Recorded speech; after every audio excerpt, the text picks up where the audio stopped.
ठीक है। सो हम लोग बात करेंगे आज सबसे पहले about the Mullaperiyar dam case ना। मुल्ला पेरियार डैम का सबसे पहला जो चीज है कि हम लोगों को कुछ सबसे पहला तो लोकेशन समझना है। उसके बाद क्योंकि इससे पहले हम लोगों ने तमिलनाडु, केरला, पुदुचेरी, कर्नाटका इन सभी के बीच में एक दूसरा रिवर वाटर डिस्प्यूट का केस पड़ा था जो कि था Kaveri river water dispute. So उसी के जैसा ही है but there are different aspects of it. वो कावेरी रिवर वाटर डिस्प्यूट था, ये एक डैम को लेकर के डिस्प्यूट है। तो सबसे पहला चीज ये कौन से एस्पेक्ट के साथ डील करेगा? It will deal with the GS2, जो अपना GS2 वाला पोर्शन है जिसमें हम लोग इंटरस्टेट रिलेशंस के बारे में पढ़ते हैं, जो हमारा इंटरस्टेट रिलेशन है और जो रिवर वाटर डिस्प्यूट का जो केस है इसके बारे में जब हम लोग डील करेंगे तो सबसे पहले ये देखो कि मुल्ला पेरियार डैम है कहां। अब ये है केरला और तमिलनाडु का मैप।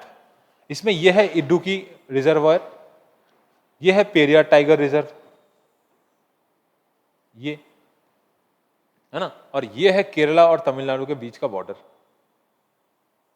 ये है केरला तमिलनाडु के बीच का बॉर्डर। अब मुल्ला पेरियार डैम जो है वो यहां पे लोकेटेड है। अब ये एक रिवर है, कौन सा रिवर है हम लोग देखेंगे आगे जाकर के। अगर पता है कि इडुक्की रिजर्वायर कौन से नदी में है? In which river Idukki reservoir is located? Anyone? चलो आगे पढ़ते पढ़ते देखो। सबसे पहला चीज की जो डैम है it is situated in Kerala. The dam, देखो सीधा बात है कि डैम इज सिचुएटेड इन केरला। इसका जो ज्योग्राफिकल लोकेशन अगर देखें तो it is situated in Kerala. But the thing is कि ये जो है इसका इंपैक्ट किस पे ज्यादा पड़ेगा? It will impact the water in Tamil Nadu. अब बात यह है कि इसका जो वाटर है ये यूटिलाइज करता है पावर जनरेशन के लिए कौन? तमिलनाडु। अब डैम लोकेटेड है कहां पर? केरला में। इसका फायदा किसको मिलता है? तमिलनाडु को। इसको ऑपरेट कौन करता है? तमिलनाडु करता है। Similar situation comes with the DVC और the Damodar valley corporation. West Bengal में जो बाढ़ आता है इन दी राड बंगाल और the western part of the West Bengal, जो वेस्ट बंगाल का जो ऐसा वेस्टर्न पार्ट है, पुरुलिया, वेस्ट मिदनापुर, ये सब जो सेक्शन है वहां पर दामोदर वैली कॉर्पोरेशन जो है इसके जो ज्यादातर डैम है ये झारखंड के द्वारा कंट्रोल किया जाता है। झारखंड गवर्नमेंट इसको कंट्रोल करती है और दामोदर वैली कॉर्पोरेशन एक स्वायत्त संस्था है जो इसको कंट्रोल करती है, दामोदर रिवर के वाटर्स को। अब प्रॉब्लम यहां पर क्रिएट होता है कि दामोदर रिवर के सारे डैम्स को DVC कंट्रोल करती है। DVC सेंट्रल गवर्नमेंट के अंडर में आती है और इसके रिलेटेड प्रॉब्लम यह होता है कि जब भी दामोदर रिवर का पानी अचानक बिना इन्फॉर्म किए छोड़ दिया जाता है तो बाढ़ फेस करना पड़ता है वेस्ट बंगाल को। अब बात यह है कि इसका जो पावर जनरेशन है दामोदर वैली का, उसका फायदा वेस्ट बंगाल को भी मिलता है। तो सिमिलर सिचुएशन है ना। ऐसे बहुत सारे सिचुएशन तुमको मिलेंगे, जैसे हम लोगों ने पंजाब और हरियाणा वाला पढ़ा, पंजाब और हिमाचल प्रदेश वाला पढ़ा था, है ना। तो सिमिलर केस में अगर देखें तो ये जो पूरा पावर जनरेशन है it is utilised by Tamil Nadu. उसके बाद then the water is directed into the Suruliyar. Now Suruliyar is a tributary of the Vaigai river.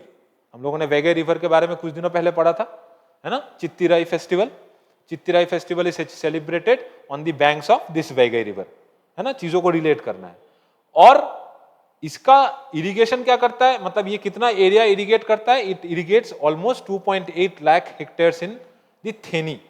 Theni is a district in Tamil Nadu and more distant district, या बहुत अंदर तक जाता है क्योंकि वैगई रिवर बहुत अंदर तक है तमिलनाडु में। तो यहां तक, क्योंकि वैगई रिवर कौन से रिवर का ट्रिब्यूटरी है? अगर देखिए वैगई रिवर कौन से रिवर का ट्रिब्यूटरी बनता है? एनीवन? वैगई रिवर कौन से रिवर का ट्रिब्यूटरी बनता है बाद में जाकर के? क्या साथियों? कावेरी का ट्रिब्यूटरी बनता है बाद में, ठीक है। चल, सो इसके बारे में अगर देखें, interstate river water dispute, very much important aspect. अब इसी का क्या है ये कि जो प्रॉब्लम होता है वो सबसे पहला उसका जो एस्पेक्ट है प्रीलिम्स के लिए बहुत इंपॉर्टेंट है, it is the water level. क्यों इंपॉर्टेंट है? बिकॉज तमिलनाडु का जो है, ये जो तमिलनाडु क्या बोल रहा है कि इसका वाटर लेवल को रेज करना है। Tamil Nadu wanted the water level to be raised. Tamil Nadu wanted this water level to be raised किसके पर्सपेक्टिव से? 2014 का जो सुप्रीम कोर्ट का डिसीजन था उसके पर्सपेक्टिव में। जबकि केरला क्या बोलता है कि इसका 139 फीट में ही मेंटेन करना है। क्यों? What is the problem between ये 142 और 139 फीट? 3 फीट पानी ज्यादा होने से क्या प्रॉब्लम हो जाएगा? प्रॉब्लम ये हो जाएगा कि जो हम लोगों ने अभी देखा, क्या प्रॉब्लम होगा? एनवायरमेंटल कंसर्न क्या है? If anyone can say. अभी मैंने बताया, इसका मैप अगर देखो, what is the environmental concern? Environmental concern क्या बनेगा उसका? बता। इसका एनवायरमेंटल कंसर्न यही बनेगा कि यहां हम लोगों ने देखा ना इसका लोकेशन, इसमें क्या पड़ता है? इसके लोकेशन में क्या पड़ता है? This Periyar tiger reserve, and Periyar tiger reserve is under the state government, और नोटिफाइड एरिया हमेशा स्टेट गवर्नमेंट के अंदर में रहता है। Reserve forest is a state subject. तो केरला बोल रहा है अगर 3 फीट पानी बढ़ा दो तो it will affect the environmental scenarios in Periyar tiger reserve, है ना? तो इसीलिए जो एनवायरमेंटल कंसर्न है वो बहुत ज्यादा डीप है। 3 फीट पानी से बहुत ज्यादा एनवायरमेंटल कंसर्न हो सकता है। एंड जो इसका कैपेसिटी है डैम का, इस डैम का जो कैपेसिटी है वो और 3 फीट पानी नहीं ले सकता है। सो दैट्स वाई क्या बोल रहा है केरला कि ये जो लीज एग्रीमेंट है, ये लीज एग्रीमेंट ही इसका सबसे बड़ा कंसर्न है। जो पंजाब और हिमाचल प्रदेश के बीच में डैम का सिचुएशन आया था उसमें भी यही है।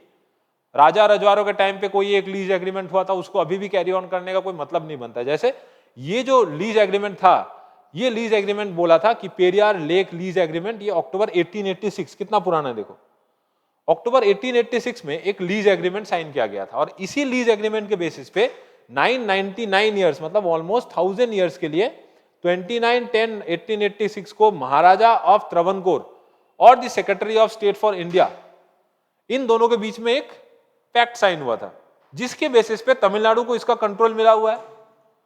और ये पेरियार के इरिगेशन वर्क्स के लिए ये तब यूज किया गया था, क्योंकि त्रवणकोर तब सेम हुआ करता था, दोनों एक ही जगह हुआ था।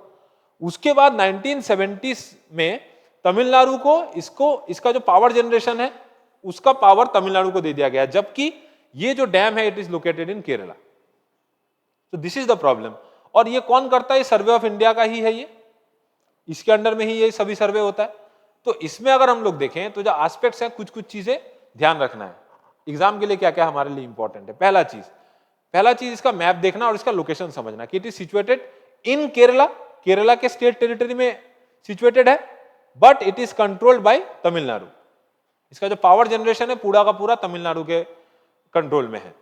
उसके बाद ये वैगई रिवर है, और वैगई रिवर का जो पानी है वो उसका एक ट्रिब्यूटरी है सुरुलियर, उस सुरुलियर में चैनल कर दिया जाता है और जाकर के ये वैगई रिवर को ज्वाइन करता है।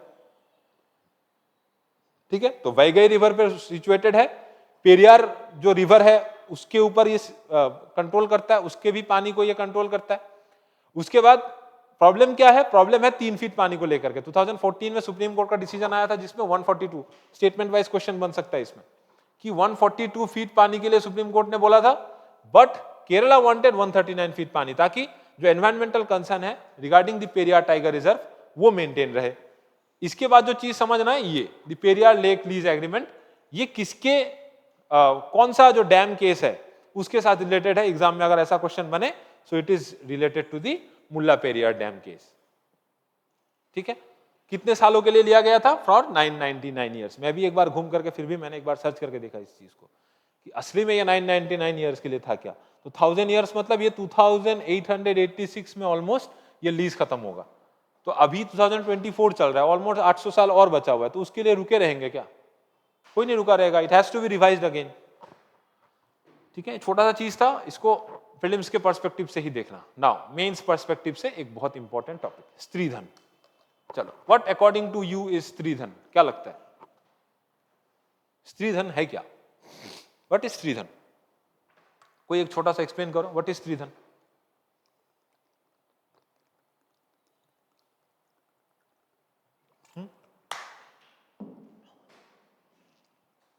What is stridhan? स्त्रीधन क्या है?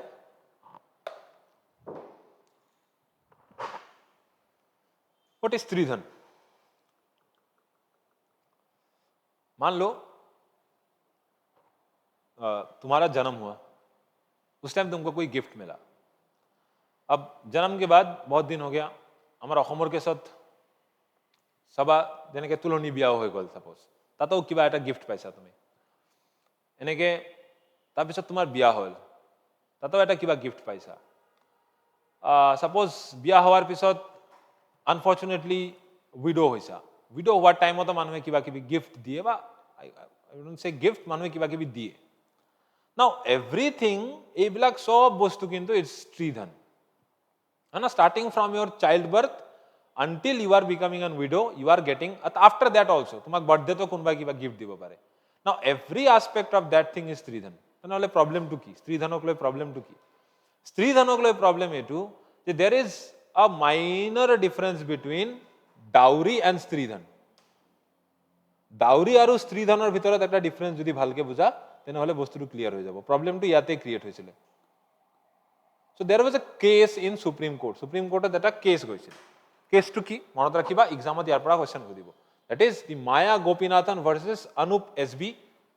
इसको लेकर के जो केस हुआ था, क्या केस था? ये केस था स्त्रीधन को लेकर के कि क्या स्त्रीधन पे हस्बैंड का कोई अधिकार होता है या नहीं। स्त्रीधन पे, वाइफ के स्त्रीधन पे हस्बैंड का कोई अधिकार होता है या नहीं ना। इसमें ये सिग्निफिकेंट क्यों है? क्योंकि सुप्रीम कोर्ट ने पहली बार स्त्रीधन को डिफाइन किया है अच्छे से कि व्हाट इज स्त्रीधन। ये रिपोर्ट में आया था, द हिंदू का ये है कि स्त्रीधन में डिफिनेशन क्या था। सबसे पहला चीज, stridhan is gifts and bequests. इसमें क्या है? This includes assets receives through gifts, तुमको कोई गिफ्ट मिल रहा है, और inheritance from both familial and marital relations. Family के किसी रिलेशन से तुमको कोई इनहेरिटेंस से कोई चीज मिल सकता है, कोई जमीन मिल सकता है, या मैरिटल रिलेशन से तुमको कोई जमीन मिल सकता है। ऐसा हो सकता है कि तुम्हारे खानदान में, तुम जिस खानदान में तुम्हारा शादी हो रहा है उसमें कोई एक नियम है कि शादी के बाद वाइफ को कोई एक जमीन दिया जा रहा है, या सम मैट्रियार्कियल सोसाइटी में अगर तुमको कोई जमीन मिल रहा है थ्रू दीज रिलेशंस, इनहेरिटेंस में, that is part of stridhan, including the gifts, जो गिफ्ट मिलता है तुमको अपने पूरे जीवन काल में जो गिफ्ट मिलता है।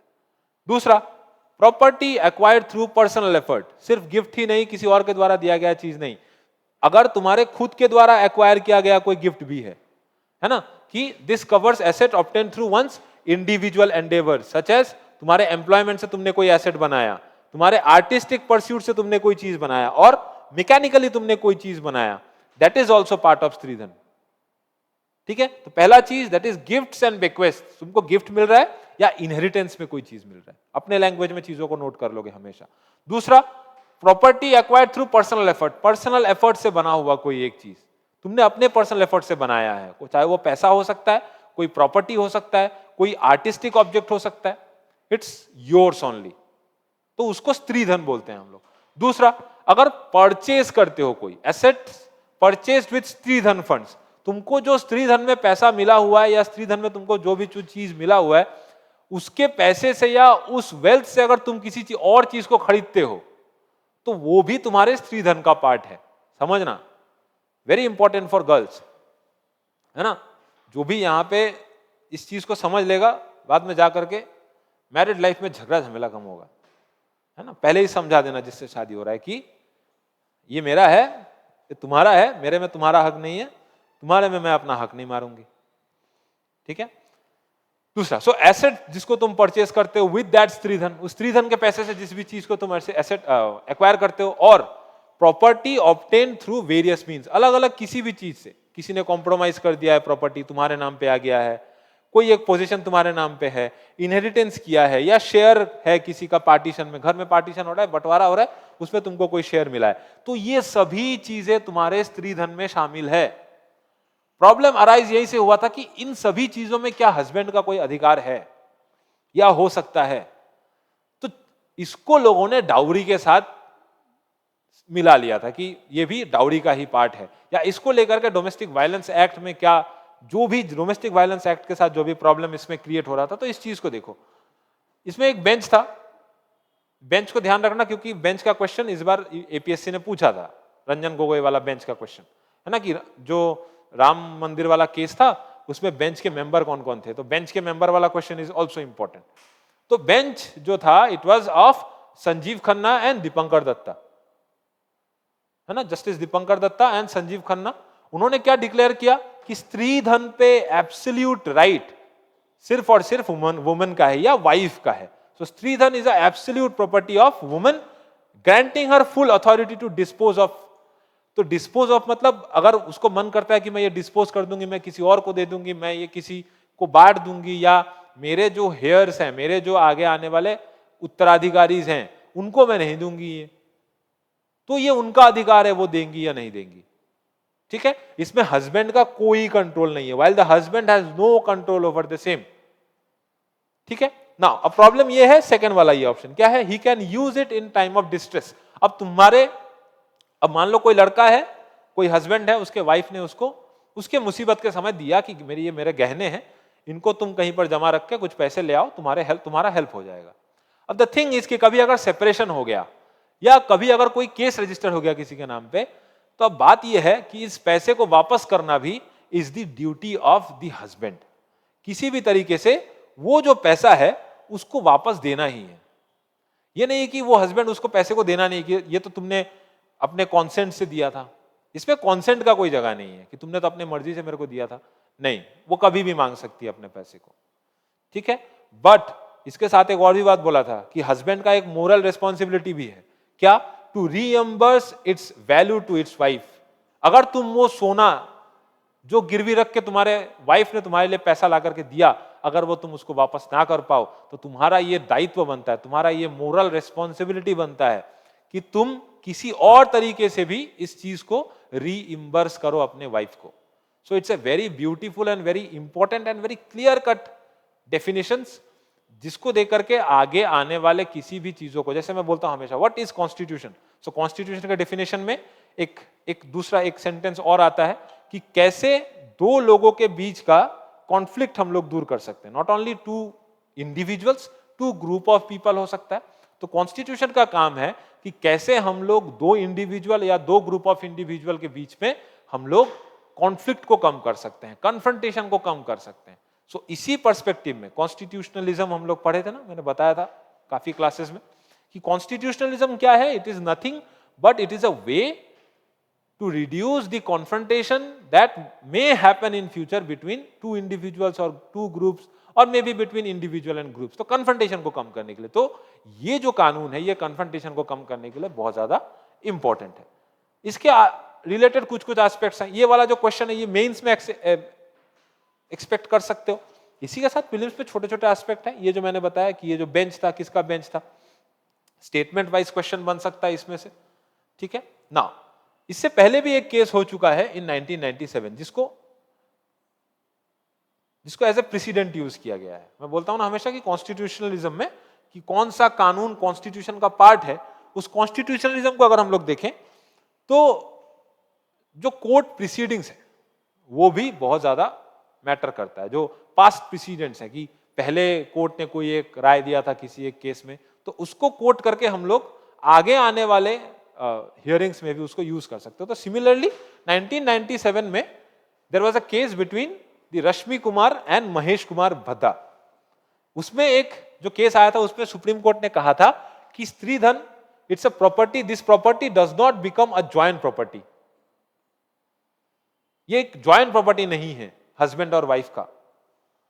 ठीक है, हस्बैंड का the husband has no title or independent dominion over the property। वो अपने से कोई डिसीजन नहीं ले सकता कि उस स्त्रीधन को कहां खर्च करना है या क्या करना है।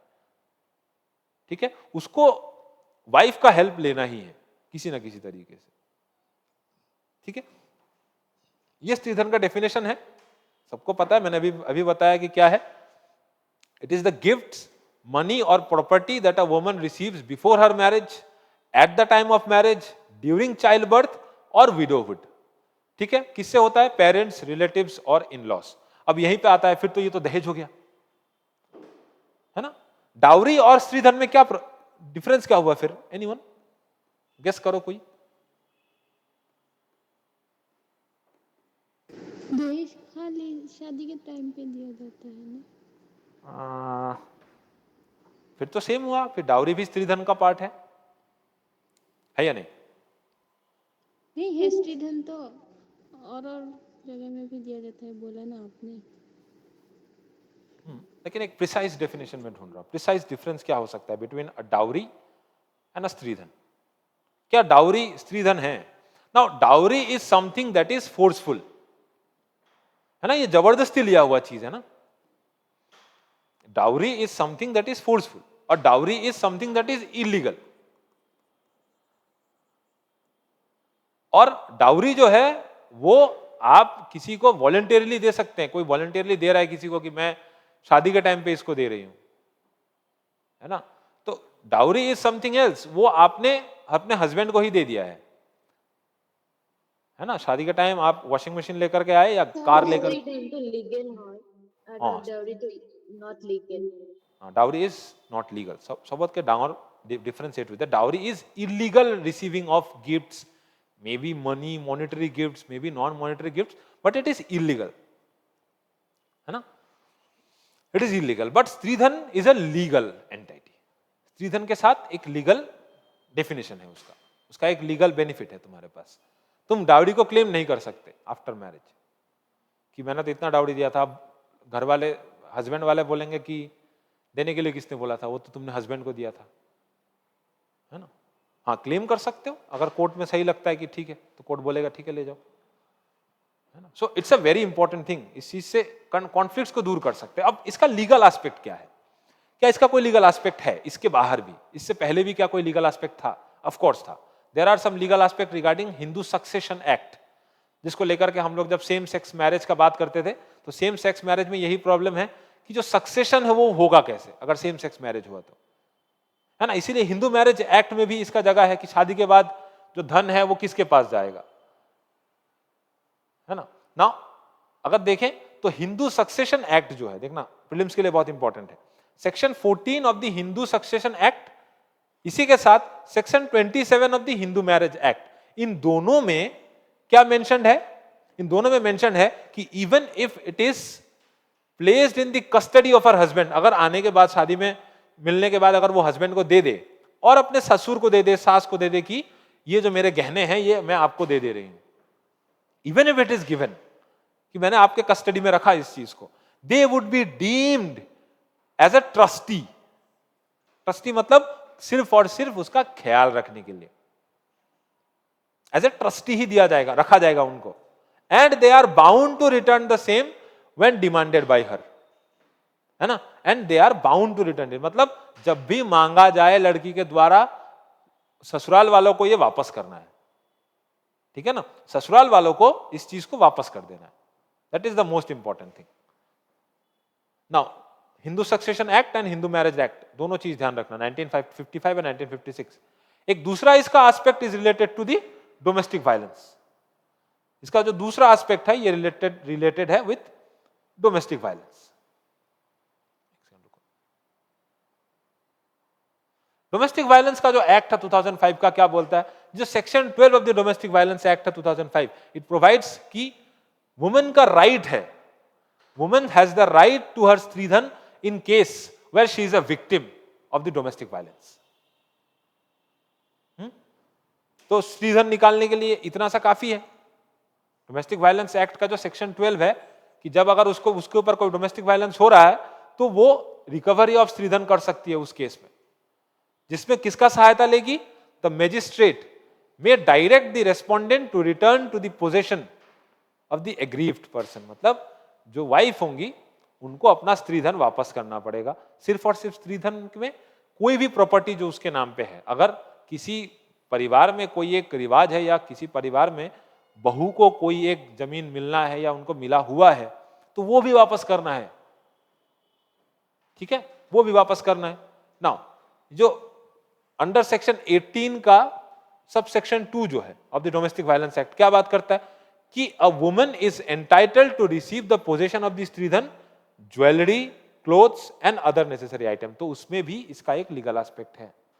तो ऐसा नहीं है कि पहले से नहीं था, पहले से ऑफ कोर्स था, अब डेफिनेशन भी हमारे लिए क्लियर है, किसको मिलना है वो भी क्लियर है, और एक कोर्ट प्रेसिडेंट भी हमारे पास है, ठीक है। Now the term economic abuse, economic abuse करना मतलब ये जो डोमेस्टिक वायलेंस के केस में जो शादी के बाद दहेज के लिए जो परेशान किया जाता है कि तुम्हारे पिताजी ने तो हमको वो दहेज नहीं दिया, तुम्हारे पिताजी ने तो हमको ये दहेज नहीं दिया। सो इन दहेजों के बारे में भी जब किसी पे कोई अत्याचार होता है तो उसको भी हम लोग इसमें इंक्लूड कर लेते हैं, ठीक है। वेरी इंपॉर्टेंट, ध्यान रखना है। ठीक है, लाइफ में काम में आने वाला है बाद में। आशा करता हूं इन सब कॉन्फ्लिक्ट में ना आए किसी का भी जीवन, बट आए तो हस्बैंड का प्रॉपर्टी, तुम्हारा प्रॉपर्टी, तुम्हारा क्या है वो समझ लेना आपने, ठीक है ना।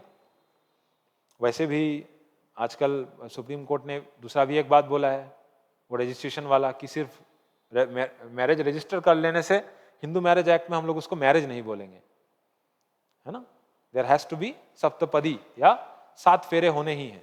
7 फेरा मतलब जो रिचुअल्स है वो तुमको करना है, 7 फेरा, सिंदूर दान, ये सब होना ही है इन हिंदू मैरिज के केस में, है ना। तो अगर नियम नहीं मान रहे हो तो it will be not considered as a marriage. जैसे अगर तुमको पोस्ट मैरिज अगर तुमको रजिस्ट्री करना है, मान लो अभी शादी हो रहा है और 1 साल बाद रजिस्टर करना है, तो जो ब्राह्मण होता है, जो पुरोहित होता है, जो शादी करवाता है, जो पंडित होता है, वो भी एज अ विटनेस उसको भी आना पड़ता है कि मैंने ही शादी करवाया, तो उसको एक ऐसा डिक्लेरेशन देना पड़ता है उसमें। सो इट इज वेरी इंपॉर्टेंट, ठीक है। नाउ स्त्री धन को लेकर के वुमेन्स का स्टेटस में क्या एलिवेशन आ सकता है, ये एस्पेक्ट मेंस में काम आएगा कि ये जो एस्पेक्ट है इट्स अ, क्योंकि सोसाइटी में ये चीज बहुत ज्यादा इतना भी फ्री नहीं है ना अभी भी।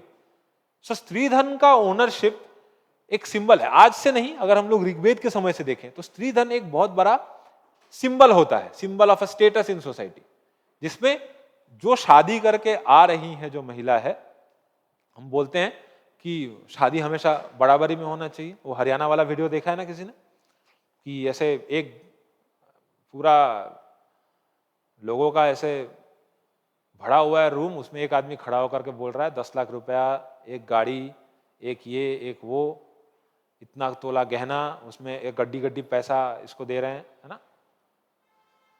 डाउरी, हाँ हाँ, ডায়েরিত হিসাব কৰি থাকে না। পুৰা মানে একদম লিখি লিখি হিচাপ কৰি থাকে, তাতে একদম ডিক্লাৰেশ্যনৰ নিচিনা সি পঢ়ি থাকে কি ইমান ইমান বস্তু দিয়া হৈছে, তাতে আকৌ ডাঙৰ মানুহবিলাকে राजी हो जाए, हाँ दिया वैसे, है ना। ये मेरे पर्सनल एक्सपीरियंस से भी मैंने बहुत चीज़ें देखा है कि मेरा एक फ्रेंड है, बिहार से है वो, तो बात कर रहा था, he is educated, he is placed in one of the top most consultancy agency in India, Tata consultancy services में वो है। तो उसने मेरे को बोला कि मैं दहेज तो लूंगा मैं। तो बोला क्यों लेगा भाई, बोला मैंने भी मेरे बहन की शादी में 5 लाख का दहेज दिया है भाई, ओनली पैसा ही दिया है, गाड़ी भी दिया है एक अलग से, वो तो बात छोड़ी दे, तो दहेज तो मैं लूंगा, मैंने दिया है, मैं तो उसको रिकवर करूंगा। सो इट्स अ साइक्लिक प्रोसेस, है ना। तो इसको समवेयर इसको खत्म तो करना ही है, सिर्फ लीगल एंटिटी से ये खत्म नहीं होगा। जैसे मैंने बात किया था फीमेल फीटिसाइड वाला बात, फीमेल फीटिसाइड हम लोग को लग रहा है चलो कानून आ गया खत्म हो चुका है, नहीं खत्म हुआ है। ये पोलियो नहीं है, ये टीबी नहीं है कि खत्म हो जाएगा एक टाइम पे आकर, नहीं खत्म होगा। It's a very deep disease, जिसको खत्म करने के लिए सिर्फ और सिर्फ एजुकेशन और अवेयरनेस से काम नहीं चलेगा, क्योंकि बहुत सारे एजुकेटेड लोग even in the IAS IPS and different state civil service cadre, वो बैठे रहते हैं कि कितना दहेज लिया जा सकता है ना। So it's a very big disease, जिसको ओवरकम करने के लिए there has to be some very large surveillance, है ना। जैसे चाइल्ड लाइन है, मैंने बताया था कि चाइल्ड लाइन का स्टोरी मैंने क्लास में सुनाया था कि चाइल्ड मैरिज हो रहा है गांव में, तो चाइल्ड लाइन के लोग गए, चाइल्ड लाइन के लोग जाकर के बैठे गांव में, तो उनको एकदम स्वागत किया गया, जबकि वहाँ चाइल्ड मैरिज हो रहा था, 16 साल की एक बच्ची का शादी हो रहा था। तो पुलिस वाले को लेकर के जाते हैं चाइल्ड लाइन वाले, तो चाइल्ड लाइन वाले गए, पुलिस वाले भी गए साथ में। तो जो ससुराल वाले लोग जो जिनके घर में शादी हो रहा था, जो बेटी का बाप था, उसने सबको एकदम खुश होकर के बैठा है एक रूम में, और उस रूम को बाहर से ताला मार दिया, पूरे रूम को बंद कर दिया उन लोगों ने। अब पुलिस बुलाए, क्या करे, जल्दी जल्दी उसने शादी वादी निपटाया और बेटी को विदा कर दिया अपने घर से। फिर चाइल्ड लाइन वाले भी निकले, हम क्या कर सकते हैं, और कुछ नहीं किया जा सकता, उसके बाप के अगेंस्ट में भी क्या ही केस होगा, बेटी ने बोल दिया कि मैंने खुद अपने मर्जी से शादी किया है ना। तो अब दिस ए प्रॉब्लम, अब हम लोग इससे बच नहीं सकते, है ना। So dowry is a problem, child marriage is a problem, but widow remarriage अब एक बहुत बड़ा स्टिग्मा हो जाता है फिर घूम करके, है ना। So these are all cyclic things, जिसको कंसिडर करना है, सोचना है इन सब के बारे में, है ना, क्योंकि फेस करना है ना एक टाइम में जाकर के। ये ओलंपिका के बारे में सर बात करते रहते हैं, मैं जब ओलंपिका से मिला, ये जमीन, बिकॉज शी इज अ सब रजिस्ट्रार ऑफ लैंड, तो उसमें लैंड रजिस्टर का भी काम आता है। तो she has got some very interesting stories, कभी अगर किसी ACS के साथ बैठो तो बहुत अच्छा अच्छा सुनाई देता है। जो रजिस्टर डिपार्टमेंट में है तो वो तो और अच्छा सुनाता है, कि लोग आते हैं जमीन का झगड़ा लेकर के कि इसको इसने मार दिया, इसको इसका जमीन मिलना चाहिए, जबकि लोगों का कोई ठीक ही नहीं है कि जमीन किसके किसके पास रहना चाहिए, कोई कागज पत्र होता है नहीं। फिर भी लोग झगड़ने के लिए सबसे पहले आ जाते हैं, है ना। सो जो सक्सेशन है उसको लेकर के एक बहुत बड़ा डिबेट इंडियन सोसाइटी में चलता है, because it's a symbol of status. ये जो नॉट ओनली स्त्री धन, बट ये जो वेल्थ होता है ना, it's a symbol of status in Indian society, not in Indian society but in south Asian and south east Asian society. उसमें स्त्री धन की वाइफ ने शादी के टाइम पे क्या क्या लाया, ये बहुत बड़ा एक स्टेटस बनता है उसके लिए, कि यार बहुत बड़े घर की लड़की है, शायद बहुत कुछ लेकर के आई है ना। It's a both side thing, दोनों साइड से होता है। सो इसमें क्या करता है कि उसको एक सेंस ऑफ अथॉरिटी मिलता है वुमेन को, and ownership over their property, fostering independence and empowerment. अब सक्सेशन का अथॉरिटी क्या है? हिंदू वुमेन जब मर जाती है, मान लो in the event of a Hindu women dying interstate, her stridhan डिवॉल्व्स upon her hairs, माने उसके जो हेयर्स मतलब उत्तराधिकारी, वंशज, वंश का चिराग, जो भी बोलो, तो उसको मिलेगा वो, है ना। कि अब मां के मरने के बाद बेटी को या बेटा को, या अगर मल्टीपल चिल्ड्रंस रहे तो उन सब के बीच में इक्वली डिवाइडेड होता है वो, ठीक है। इसको मैनेज करने का privilege, women hold this whole authority. इसको मैनेज करने का कि वो किसको देंगी, किसको बेचेंगी, उससे कितना खर्चा करेंगी, ये सिर्फ और सिर्फ उसी का प्रेफरेंसेस है। अगर सरेंडर करना चाहे, कि women can voluntarily surrender their stridhan during their life time, या उनके डेथ के बाद विल कर सकती है वो,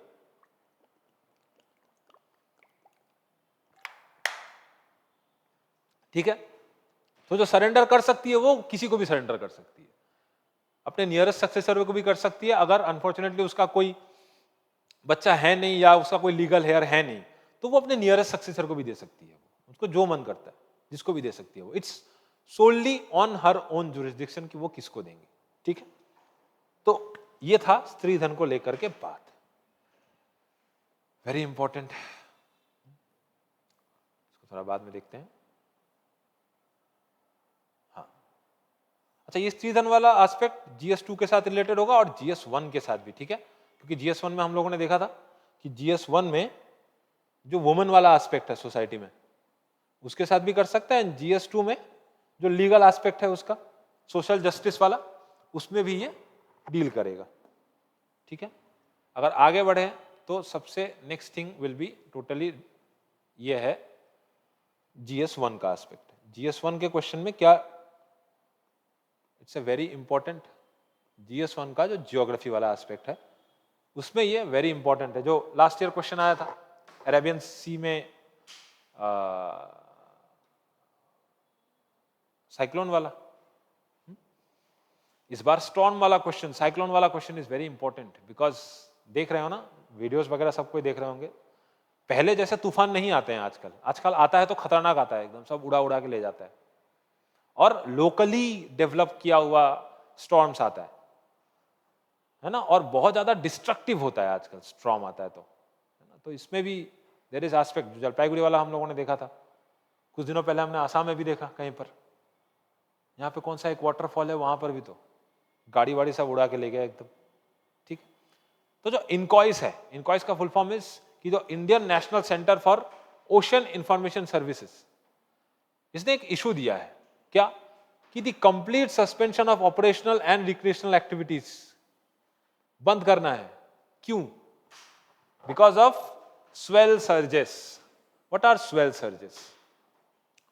What are swell surges? Swell surges are the waves that are formed by an ocean swell.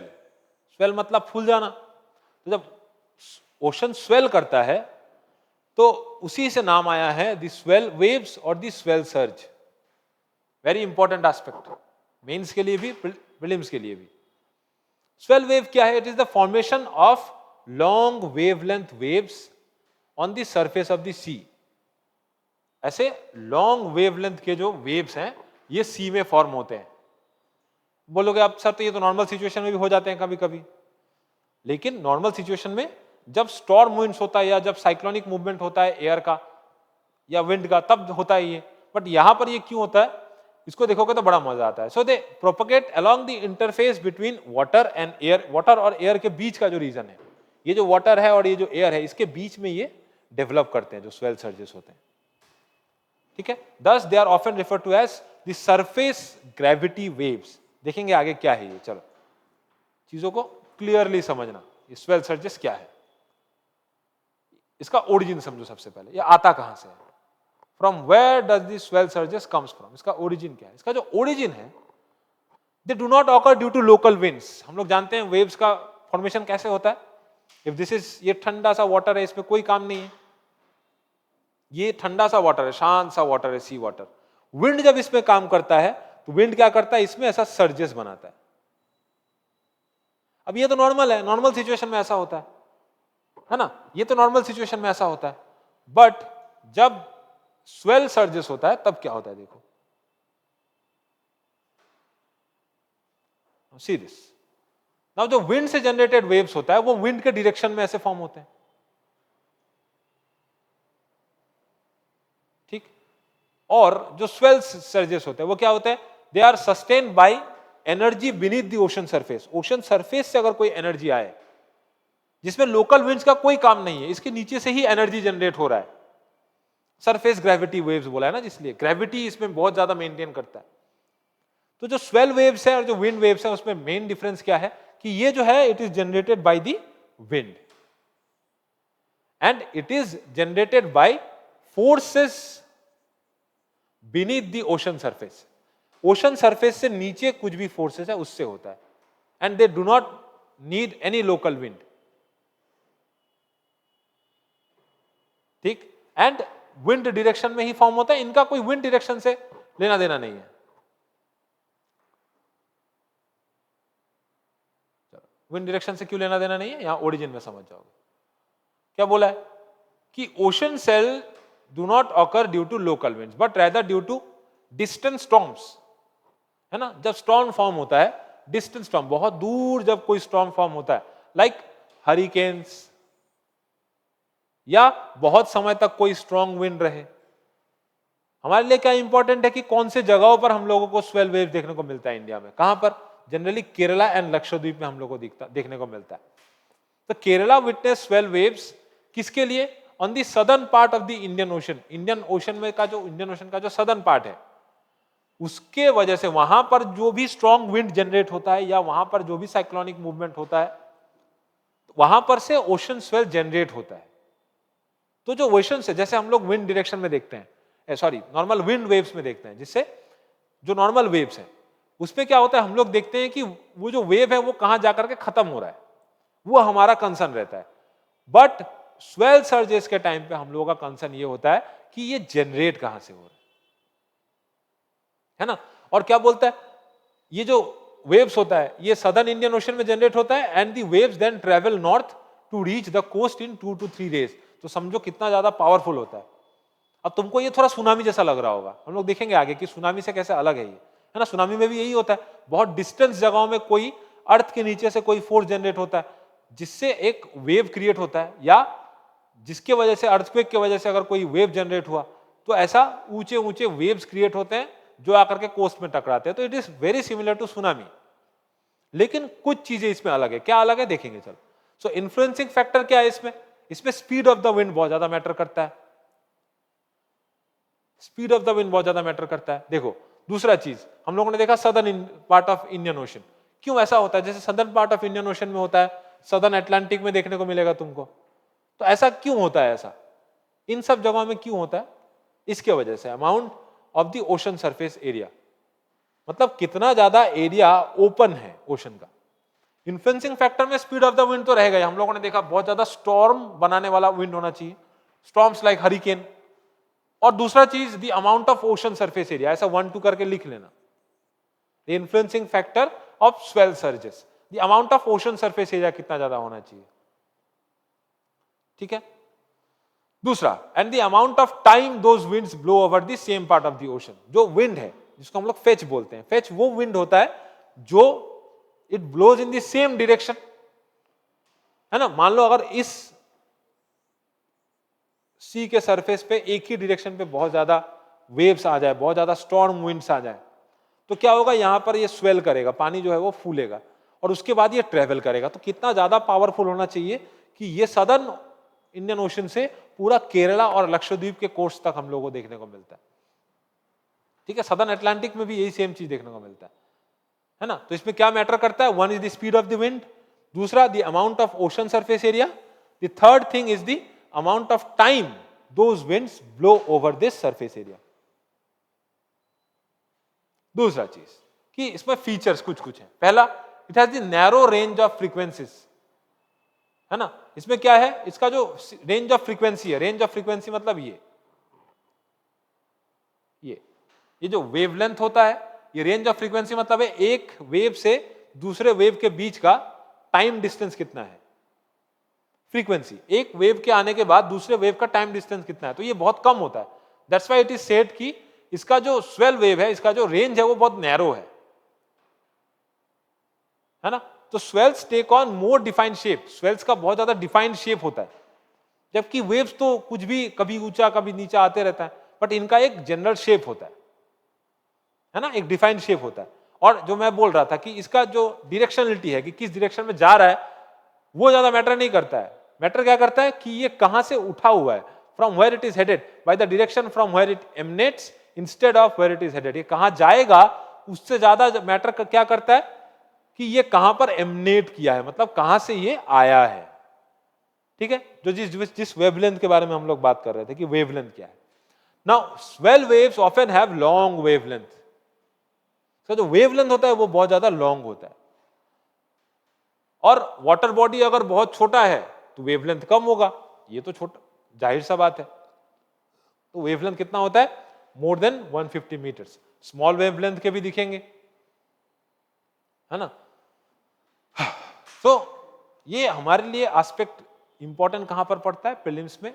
Mains में उतना ज्यादा इंपॉर्टेंट नहीं है। अगर आए तो इसका फीचर्स आ सकता है।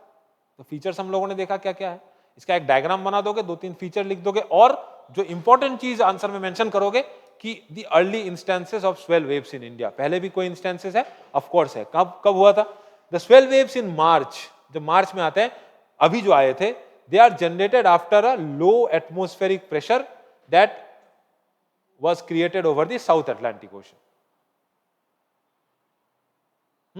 उससे क्या हुआ, 11 मीटर्स तक के हाइट का वेव्स हम लोगों को देखने को मिला, स्वेल वेव्स। और कहां पर ये आया है, केरला कोस्ट और लक्षद्वीप में। सो ये इंडिया के एस्पेक्ट में ये बहुत ज्यादा इंपॉर्टेंट है। अब जो एस्पेक्ट तुम्हारे लिए है, जो आंसर में मेंशन करना ही है कहीं ना कहीं पर, एक लाइन हो तो भी, that is the difference between swell waves and tsunami. swell waves और सुनामी के बीच का जो डिफरेंस है, इट इज वेरी इंपॉर्टेंट। क्या डिफरेंस है, देखो difference. Tsunami is a series of enormous waves created by an under water disturbance. तो हम लोगों ने इसमें तो ये भी देखा कि अंडर वाटर डिस्टर्बेंस से तो सर स्वेल वेव्स भी आता है। तो स्वेल वेव सिर्फ और सिर्फ अंडर वाटर डिस्टर्बेंस से नहीं क्रिएट होता है, उसके लिए स्ट्रॉन्ग विंड का भी होना जरूरी है। और इसमें क्या है, सिर्फ और सिर्फ अंडर वाटर डिस्टर्बेंस ही होता है, किसमें, सुनामी में। जनरली अर्थक्वेक से होता है सुनामी जनरेट, या कोई एक वोल्केनिक एक्टिविटी से होता है। Tsunamis are very faster, tsunami को 2-3 दिन नहीं लगेगा। साउथ अटलांटिक ओशन में अगर कभी सुनामी आए तो सुनामी को इंडियन कोस्ट तक आते आते 2-3 दिन नहीं लगेगा, वो कुछ घंटों में ही आकर के पहुंच जाएगा। तो tsunami waves are faster, 10 times faster than swell waves. ठीक है, और दोनों में सिमिलरिटी क्या है कि कोस्ट तक आते आते दोनों का जो है, they slow down near the coast. ठीक है, तो इन एस्पेक्ट को थोड़ा सा एक बार रिवाइज कर लो। देखो, ज्योग्राफी का ही एस्पेक्ट है, क्वेश्चन कहीं से भी बन सकता है। करंट अफेयर्स का एस्पेक्ट से क्वेश्चन बनाएगा तो यहीं से बनाएगा। ठीक है, so these are the aspects. सबसे पहला, दे आर स्वेल वेव्स। क्यों बोलते हैं swell waves, because they are formed by ocean swell. ये तुम्हारा इंट्रोडक्शन हो जाएगा। मैं हमेशा बोलता हूं किसी भी मेंस के आंसर के लिए introduction is the main thing. First impression is the last impression. First impression अच्छा दे दोगे, तुम्हारे आंसर को वो जैसे पढ़ेगा कि ठीक है, तो अपने आंसर को पढ़ने के लिए बाध्य मत करो। ऐसा कुछ ऊपर मत लिख दो कि पढ़ने के लिए पागल हो जाए। नॉर्मल सा इंट्रोडक्शन दो, ज्यादा कंट्रोवर्शियल मत करो किसी चीज को। उसका ओरिजिन लिखोगे, इन्फ्लुएंसिंग फैक्टर लिखोगे, फीचर्स लिखोगे, डायग्राम बना दोगे ये वाला आराम से, और डिफरेंस लिख दोगे, एंड कंक्लूजन में यही लिखोगे कि जो इंडिया में इसका हम लोगों को क्या इंस्टेंसेस पहले देखने को मिला है। ठीक है, एक बात कर लेंगे इनकॉइस के बारे में। इनकॉइस क्या है? सो इनकॉइस ये एक ऑटोनोमस बॉडी है जिसको 1999 में फॉर्म किया गया, मिनिस्ट्री ऑफ अर्थ साइंसेस, जिसका एक यूनिट है earth system science and organisation. ठीक है, इसका काम क्या है? It has the mandate to provide ocean data, information and advisory services. किसको देता है? To the society, industry and the government and the scientific community. मतलब जो IMD है इसको भी ये ही हेल्प करता है ना? जो इंडियन मेट्रोलॉजिकल डिपार्टमेंट है उसको भी यही हेल्प करता है।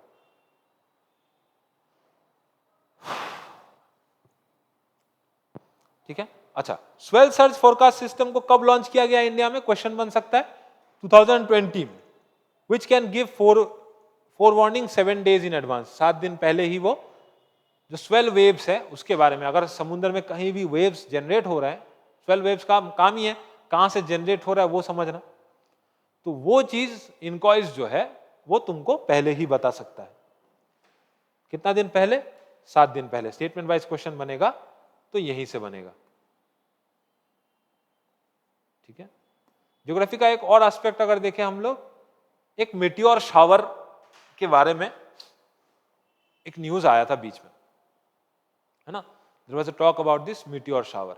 It is called the Eta Aquariid meteor shower. उसको एक्टिव पाया गया है बिटवीन आफ्टर April 15 से May 5 और 6 तक ये एक्टिव रहेगा।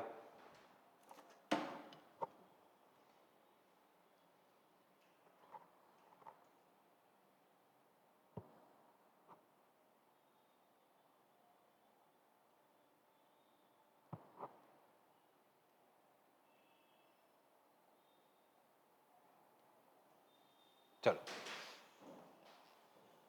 ना, ये जो एटा एक्वारिड मीटियोर है, it is one of the 2 annual meteor shower. 2 annual meteor shower क्यों है? अगर हम लोग देखें इस एटा एक्वारिड का, ये 2 बार क्या करता है? ये जो अर्थ है ये अर्थ का ऑर्बिट है मान लो, और ये हेलिस कॉमेट्स का ऑर्बिट है, और ये हेलिस कॉमेट का जो ऑर्बिट है इसको अर्थ साल में 2 बार क्रॉस करता है। अर्थ जब पूरा रोटेशन करता है तो कभी कभार करता है क्या कि साल में 2 बार हम लोगों को ऐसा मीटियोर शावर देखने को मिल सकता है। कब देखने को मिल सकता है? जब ये 2 बार इस कॉमेट के ऑर्बिट को क्रॉस करता है। तो इसी के रिलेटेड ये एस्पेक्ट है कि it is formed when earth passes through the orbital path of Halley's comet. ये जो हेलिस कॉमेट है, बात करेंगे हेलिस कॉमेट क्या है। हेलिस कॉमेट के पाथ को जब वो 2 साल में, एक साल में जब 2 बार क्रॉस करता है तब ये फॉर्म होता है। क्या? It is form meteor shower. हम लोगों ने पढ़ा था there are 3 aspects. One is the meteoroid, एक है मीटियोरॉइड, एक है मीटियोर, एक है मीटियोराइट। मैंने सीक्वेंस वाइज लिखा है। मीटियोर जब एटमॉस्फेयर में रहता है तब, मीटियोराइट जब वो अर्थ के एटमॉस्फेयर से ऊपर रहता है, और मीटियोराइट कब रहता है? जब वो अर्थ के एटमॉस्फेयर को छू जाता है ना? जब वो अर्थ के एटमॉस्फेयर को छू चुका होता है ना।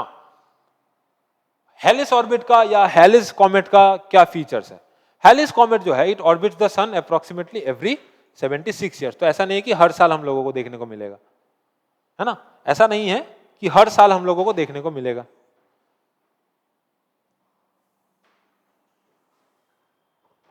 And its debris creates the eta Aquariids when earth intersects its orbit. तो वो जो कॉमेट होता है, हम लोगों ने पढ़ा था ना कॉमेट क्या है। कॉमेट किससे बना होता है? Comet is made up of,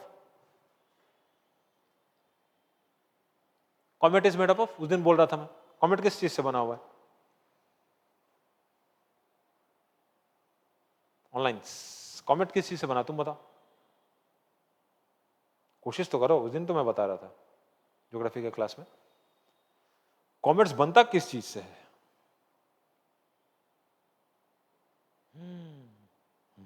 कैसे होगा? ऐसा तो ना हुई है ना? स्टूडेंट ऑफ द ईयर में हीरो हीरोइन कौन था? सब बोल देगा। स्टूडेंट ऑफ द ईयर 2 में कौन था? सब बोल देगा, है ना?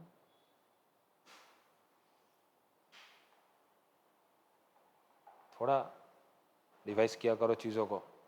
आइस, है ना, फ्रोजन आइस हो सकता है, Dust and rock. यस कास्ट हो सकता है, रॉक्स हो सकता है। थोड़ा सोचना है, सोचने से ही आंसर कर पाओगे। चलो ना, तो जो कॉमेट्स होता है वो जो डेब्री होता है, ये जो मीटियोर होता है इसका जो डेब्री होता है, जो अर्थ के एटमॉस्फेयर में जब आता है तभी इसको मीटियोर शावर बोलते हैं हम लोग। तो इसका जो डेब्री होता है हेलिस कॉमेट का, वो जो डेब्री हम लोग वो दिखता है एटमॉस्फेयर में जब वो बर्न होता है, तो it look like a meteor shower. कौन सा? हेलिस कॉमेट।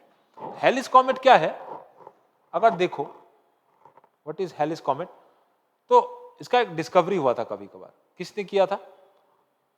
उनके नाम पे ही है ये। So Halley is Edmund Halley, हाँ, Edmund Halley discovered it in 1705. Very important thing, है ना। अब डिस्कवर किया था मतलब कि उससे पहले नहीं था, उससे पहले भी था, बट अपियरेंस तब 1705 में पहली बार हुआ। और लास्ट अपियरेंस इसका हुआ है, it was last appeared in 1986 and is expected to return कब? इन 2061। एग्जाम के लिए very important these two timings. ये एक स्टेटमेंट 1, ये एक स्टेटमेंट 2 बना करके क्वेश्चन बन जाएगा सुंदर सा, है ना। यूपीएससी का प्रीलिम्स जाने दो, I will start the class test again, ठीक है, फ्रॉम नेक्स्ट मंथ।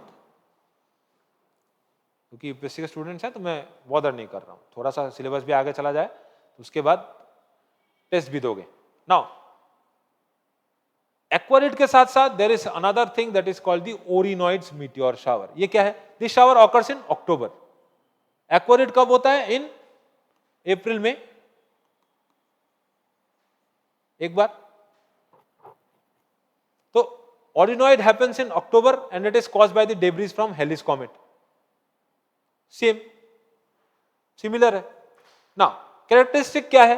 जब मीटियोर शावर होता है तो उसका कैरेक्टरिस्टिक क्या है? कि उसका कैरेक्टरिस्टिक है कि दे हैज ग्लोइंग ट्रेल्स।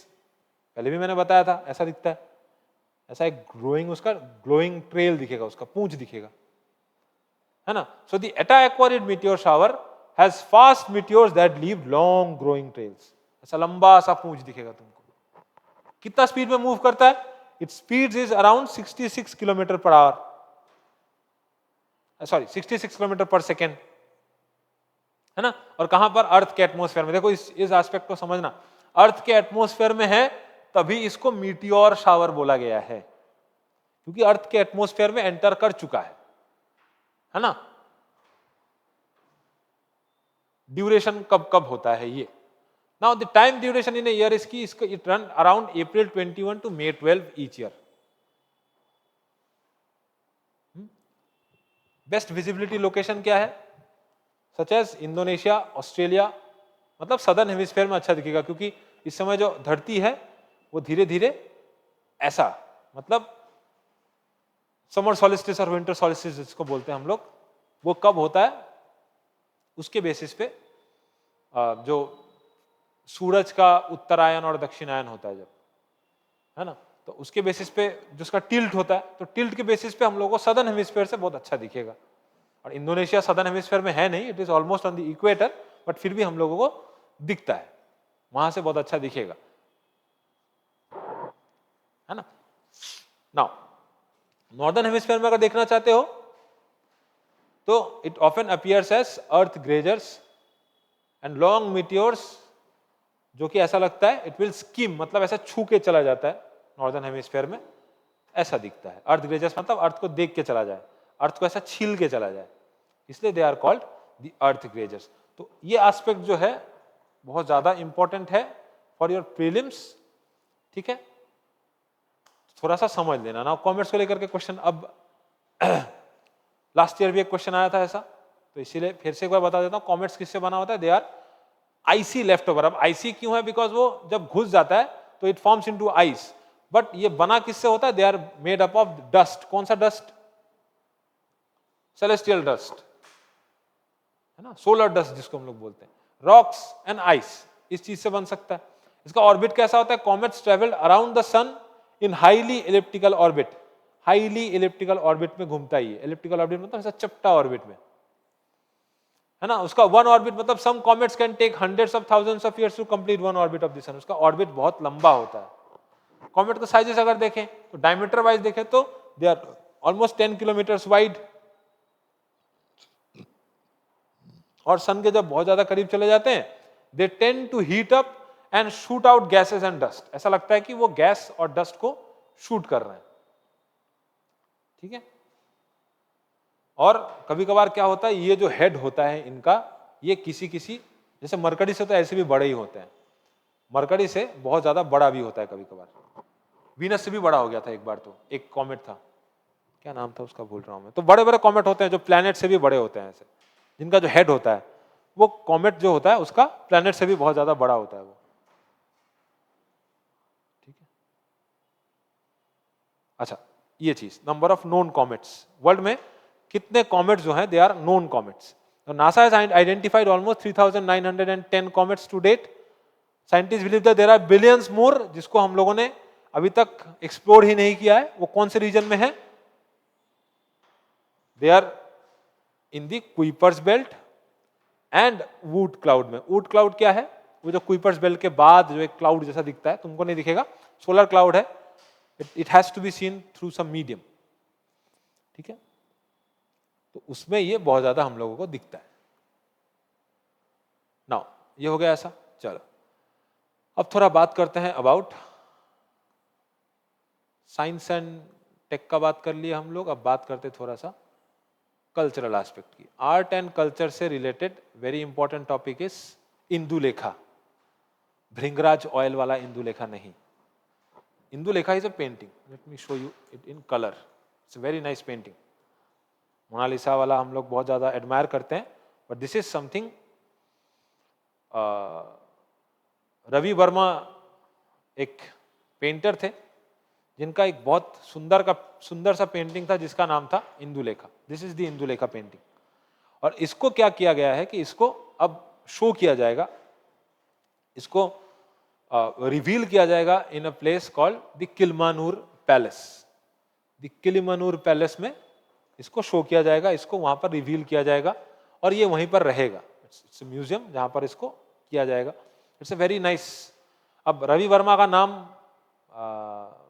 हमारे ज्योग्राफी में भी एक जगह पे आता है, कोई बोल पाएगा कहाँ आता है? मरकरी से रिलेटेड है। एनीवन जिसको पता है ये चीज? तभी मैंने इस एस्पेक्ट को उठाया यहाँ पे। बताओ, पता है कहां पर ये एस्पेक्ट बहुत ज्यादा आता है? There is a crater in one planet. Have you heard about Varma crater? Crater होता है ना, जैसे मून में क्रेटर्स है, मार्स में भी क्रेटर है। जहां पर वोल्केनिक एक्टिविटीज हुआ है वहां क्रेटर फॉर्म होता है ना, वहां पे एक वर्मा क्रेटर है, उनके नाम से है, इन्हीं रवि वर्मा के नाम से। ना Ravi Varma was an Indian painter. उनका ये ध्यान रखना है, उनके कुछ अदर नाम्स थे। He was known as Koil Thampuran of Kilimanoor और the Varma Koil Thampuran of Kilimanoor. He was known as the father of modern Indian art. So Ravi Verma was known as the father of modern Indian art. He was born in Kilimanur Palace. It is now in Thiruvananthapuram, Kerala. जो केरला में situated है। तो exam के लिए location wise दो चीज important है। किलिमनूर palace कहाँ पे? It is situated in Thiruvananthapuram. और Ravi Varma is known as the father of modern Indian art. आगे थोड़ा देखे रवि वर्मा के बारे में तो कुछ कुछ चीजें जानने को मिलेगा। क्या चीज? उनका जो आर्टिस्टिक स्टाइल था, it's a very important, very एक एमलगमेशन देखने को मिलता है। क्या? हिंदू माइथोलॉजी का किसके साथ? यूरोपियन पेंटिंग स्टाइल के साथ हम लोगों को एक कल्मिनेशन देखने को मिलता है, एक एमलगमेशन, है ना, ब्लेंड किया है बहुत सुंदर से उन्होंने। And he was the first Indian to use oil paints and lithographic reproduction of his work. Lithographic reproduction मतलब पत्थरों में उनके आर्ट को रिप्रोड्यूस करना। ठीक है, एग्जाम के लिए इंपॉर्टेंट एस्पेक्ट है, मैं ये सेंड कर दूंगा क्लास के बाद। इन सब चीजों को थोड़ा सा याद कर लेना कि Damayanti talking to a swan, Shakuntala looking for Dushyanta, Nair lady adorning her hair, Shantanu and Matsyagandha. मैंने शायद लगाया भी है कहीं पर नीचे, वो नहीं लगाया मैंने, है ना, थोड़ा सर्च करके देखना इन सब पेंटिंग्स को। So they are important paintings made by Ravi Varma, ठीक है, who is known as the father of modern Indian art. इनको कहां कहां से रिकॉग्निशन मिला है? Now He built some reputation with the royals, royal का पेंटिंग वगैरह करते थे. He got major commissions from Maharana Fateh Singh and Sayajirao Gaekwad, Maratha kingdom. इन सभी जगहों से इनको पैट्रनेज मिला हुआ था. Important is he won the Governor's Medal in 1873 for his paintings in Vienna. Ravi Verma was also showcased at the World's Columbian Exposition that happened in Chicago in 1893. है ना? He also received 2 gold medals for his contribution. पहला gold medal for Kaiser i Hind gold medal जो उनको मिला था, किसने दिया था? वाइसरॉय लॉर्ड कर्जन ने उनको दिया था. ठीक है. और एक इंपॉर्टेंट ये ज्योग्राफी से रिलेटेड एस्पेक्ट क्या है, इन 2013 में उनके नाम पर वर्मा क्रेटर जो है, 2013 में मरकरी पे एक क्रेटर मिला था जिसको वर्मा क्रेटर का नाम दिया गया था, to commemorate the contribution of Ravi Varma, उनके आर्ट को कॉमेमोरेट करते हुए. ठीक है ना. पहला चीज थोड़ा ध्यान देना, मेंस के लिए इंपॉर्टेंट है ना. फिल्म्स के लिए भी स्टेटमेंट वाइज क्वेश्चन बन सकता है, दैट इज कि उन्होंने western realism with Indian themes को ब्लेंड किया है. और he establish the first lithographic press in 1894. पूरा ये स्टैटिक का एस्पेक्ट रहेगा जो करंट अफेयर्स में डील हुआ है. फिर कोई नहीं बोलेगा कि सर करंट अफेयर्स बहुत टफ आया है. ठीक है ना, ये कोई स्टैटिक का पार्ट नहीं बनेगा अगर यहां से क्वेश्चन आया तो. ठीक है. इसका famous painting is reclining lady and was made by Ravi Varma and this painting is thought to have been based on Indulekha. ठीक है. अब इंदुलेखा क्या है? इंदुलेखा एक स्टोरी था. Indulekha was a character from the first modern Malayalam novel. Malayalam novel जो था ओ चंदू मेनन का लिखा हुआ, वहां से इसको लिया गया था. पूरा स्टेटमेंट वाइज क्वेश्चन यहां से बन सकता है, एक एक स्टेटमेंट से क्वेश्चन बन सकता है ना. सो 2022 में ये बात आया था कि इसको अनवेल किया जाएगा. तो जो इनका ये 176 बर्थडे है, इसके बेसिस पे the first authentic copy of Raja Ravi Varma's painting Indulekha will be revealed. What is Indulekha? Indulekha is nothing but O Chandu Menon के द्वारा जो लिखा गया किताब था, नोवेल था, उसमें एक कैरेक्टर थी इंदुलेखा, उन्हीं का रिप्रेजेंटेशन था, that is the reclining lady. ठीक है. रिक्लाइनिंग लेडी है, उसको इंदुलेखा बोला गया है, वो नाम उसको दिया गया Indulekha. It was published in 1889. ठीक है. ध्यान रहेगा ये चीज. It will be related with the AMC, और जिसको हम लोग बोलते हैं the ancient and medieval culture या आर्ट एंड कल्चर जनरली हम लोग जिसको बोलते हैं. तो मेंस में आए तो GS1 के साथ, और अगर प्रीलिम्स में आए तो प्रीलिम्स के लिए ही ये इंपॉर्टेंट है बहुत ज्यादा. प्रीलिम्स में ही इसके एस्पेक्ट ज्यादा तुमको पूछे जाएंगे ना. अब प्रज्वल रेवन्ना को तो कौन नहीं जानता, हम प्रज्वल रेवन्ना को सबको ही जानते हैं. एक सो इन सब के बारे में बात नहीं करना चाहिए. हम लोग प्रज्वल रेवन्ना के बारे में एकदम बात नहीं करेंगे. हम लोग बात करेंगे कि एब्सकॉन्डिंग MP है, ये जर्मनी जाकर के भाग गए, है ना. काम वाम करने के बाद जब इनके नाम पे केस हुआ, ही फ्लेड टू जर्मनी, जर्मनी भाग गया ये. तो जर्मनी के जैसे ही भाग गया तो जो CBI है उसने एक ब्लू कॉर्नर नोटिस जारी करवाया है. क्यों ब्लू कॉर्नर नोटिस कौन जारी करता है? कौन करता है? दी इंटरपोल, है ना. कौन करता है? It is done by the Interpol. Interpol क्या है देखेंगे आगे. इंटरपोल के पास there are some colour coded notices, जो क्या करता है, वो कंट्रीज का जो NCB होता है या नेशनल क्राइम ब्यूरो जो होता है, हर एक कंट्री का अलग अलग है. हमारा CBI है, तो CBI के रिक्वेस्ट पे क्या करता है, वो वांटेड क्रिमिनल्स को अक्रॉस द ग्लोब ढूंढने के लिए ये ब्लू कॉर्नर नोटिस जारी करता है. ठीक है. ब्लू कॉर्नर नोटिस मतलब it is to collect additional information about the person's identity, उसका लोकेशन, क्या एक्टिविटीज कर रहा है, इसको लेकर के ब्लू कॉर्नर नोटिस जारी किया जाता है ना. अब इंक्वायरी नोटिस मतलब क्या है कि उसका आइडेंटिटी वेरिफिकेशन करना है, जहां भी जाएगा उसका आइडेंटिटी वेरीफाई होना चाहिए. इसका क्रिमिनल रिकॉर्ड निकाला जाएगा, पूरे वर्ल्ड में अगर कहीं पर इसने क्राइम किया है तो वो निकाला जाएगा. ठीक है. अगर ये एब्सकॉन्डेड है तो इसको पूरे वर्ल्ड में एब्सकॉन्डेड करके रखा जाएगा. अगर कहीं भी किसी भी सरकार ने इसको पकड़ लिया और इंडिया के साथ उसका संपर्क अच्छा है, उसका हमारा इंटरनेशनल रिलेशन उस कंट्री के साथ अगर अच्छा है, तो हम लोग उसको डिपोर्ट करके यहाँ इंडिया में लेके आने की कोशिश करेंगे. ठीक है.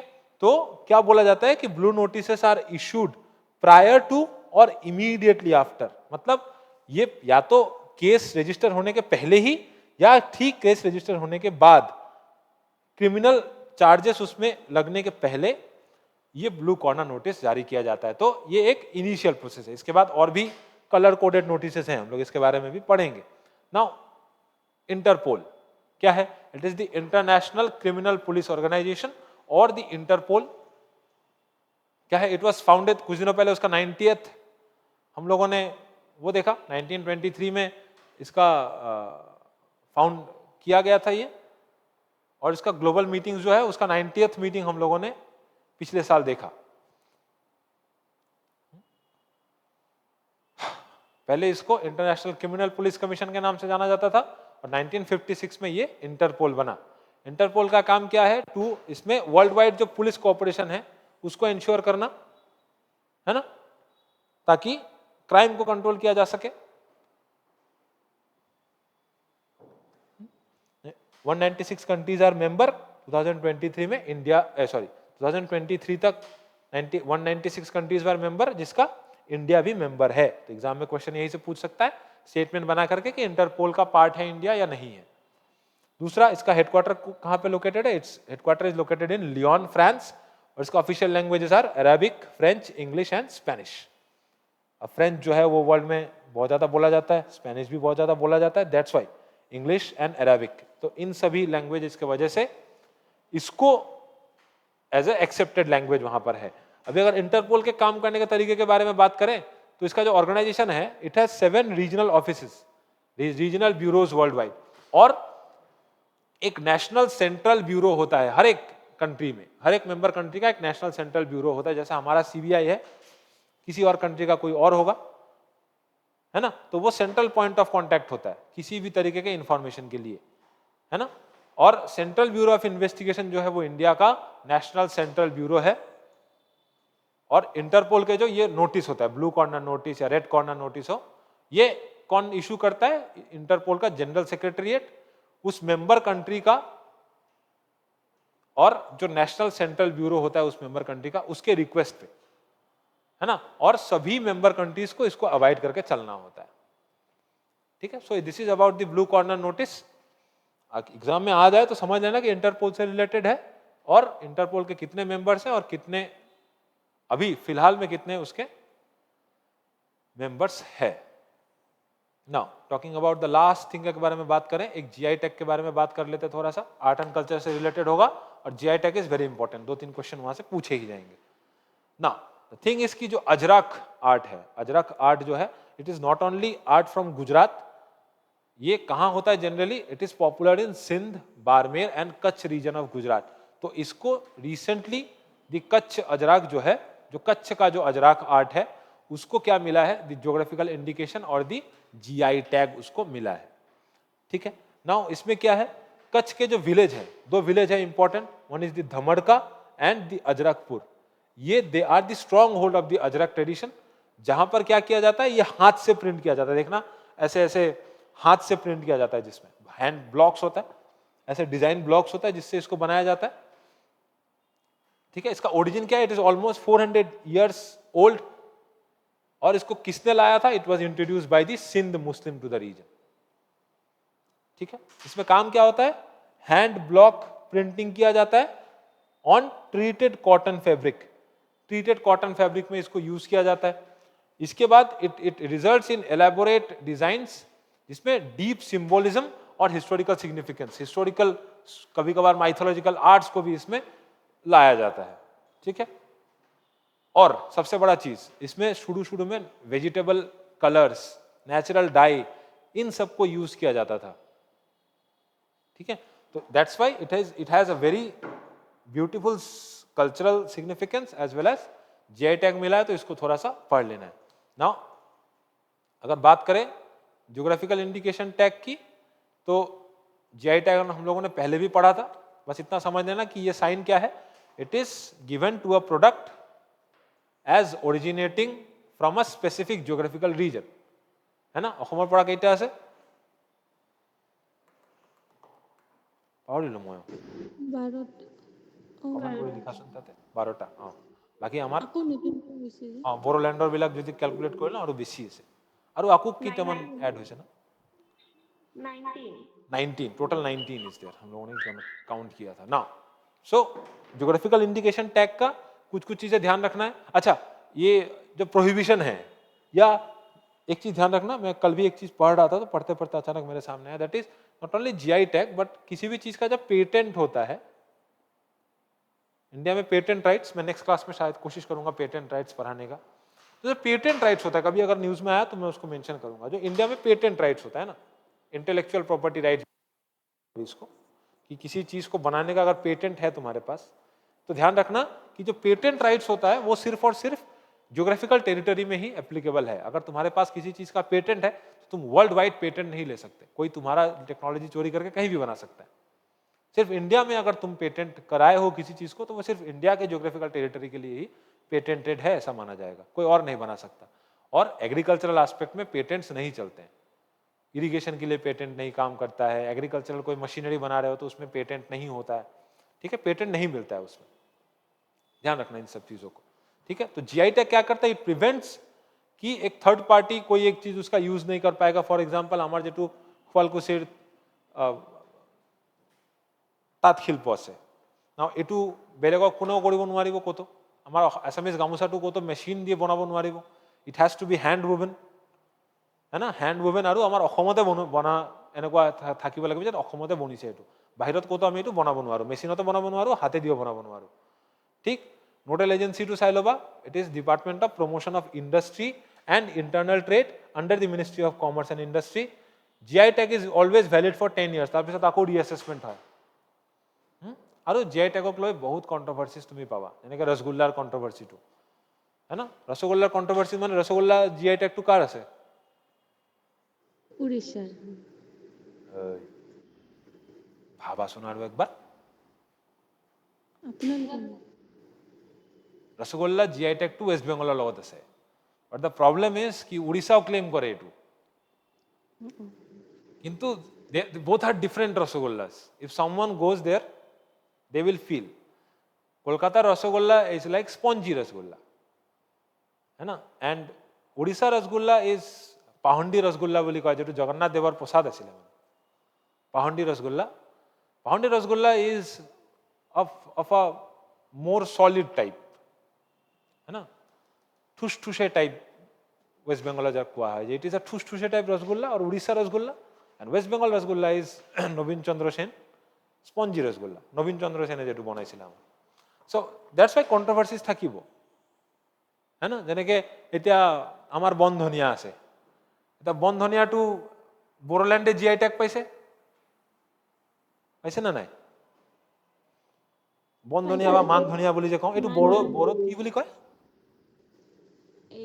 গঙ্গার দুনিয়া সামথিং গঙ্গার দুনিয়া সামথিং সো এটু তো এক কাজে লাগিবই পারে এটা তো তুমি নর্থ বেঙ্গলত গোটে নর্থ বেঙ্গলত পাবা আমার নর্থ ইষ্টত বহুত জায়গাত তুমি পাবা তো এটা বন্ধনিয়া এগ্রিকালচারালি কাল্টিভেট কৰিব নোৱাৰিব নেকি কোনো so that is the problem GI tag তো দি দিয়ে just to gain some election মানে প্রপাগান্ডাস বাট ইমান ইজি নহয় না বস্তুটা আমার ইন্ডিয়ার কেছত তো ইজি নহয় আৰু চলো সো আৰু এটা नेक्स्ट थिंग कि इंडिया कुने दिए GI tag it is given by the geographical indication registry that is in Chennai legal framework की আছে that is the trade related intellectual property rights और द ट्रिप्स एग्रीमेंट ट्रिप्स এটা agreement আছে গোটে country আমার India is also signatory in the TRIPS agreement trips agreement একবার পঢ়ি লবা व्हाट इज ट्रिप्स एग्रीमेंट তাতে আমার इंटेलेक्चुअल प्रॉपर्टी আমি কেনেকে সেফগার্ড কৰিব পাৰো ইন ডিজিটাল এৰা है ना it is a WTO convention WTO एटा कन्वेंशन আছে এটু ट्रिप्स कन्वेंशन और द ट्रिप्स एग्रीमेंट